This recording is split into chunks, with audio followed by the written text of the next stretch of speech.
هيقولوا لابنك طيار. كل ما تريد معرفته عن مدرسة صناعة الطيارات بعد الإعدادية.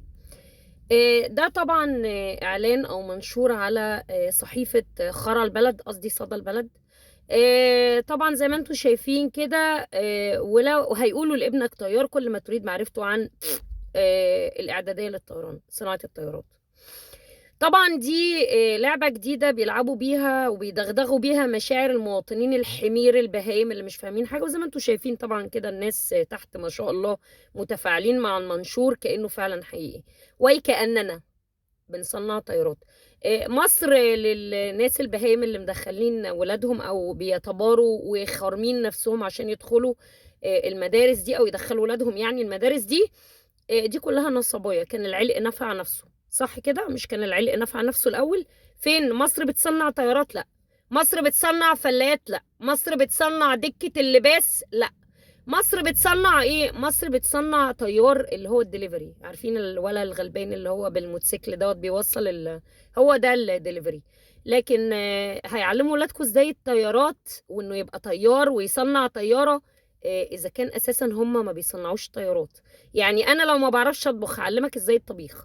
لو انا ما بعرفش في الساينس هعلمك ازاي ساينس. ما بفهمش في انجليزي هعلمك ازاي انجليزي. انت حمار يا حمار. عشان بس تعرفوا، لما بقول الشعب ده شعب متخلف وبيحب اللي يفسحه، يحب اللي ياخده ويوديه. ده يا جماعة فضلوا يقولوا لكم القاهر والظافر، والصواريخ دي اصلا كانت كرتون كده وما هي الا مجسمات وصدقتوهم. احمد سعيد ابن الاحبه فضل يقول لكم قبل النكسه تل ابيب بتدك.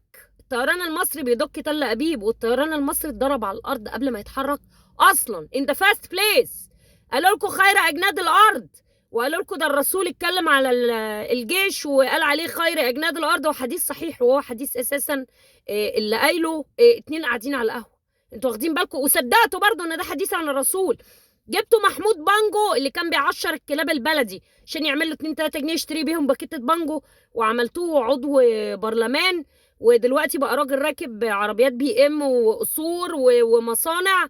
وطلع قال لكم اكتر سوره في القران بتمس قلبي سوره طلع البدر علينا، وصدقتوه برضو.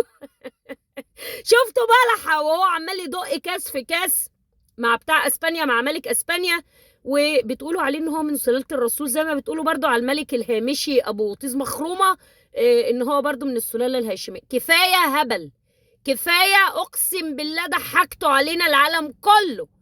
شعوب بنت وسخة مش عارفة هتتعلم امتى. يحرق ميتين ابوكم والله العظيم.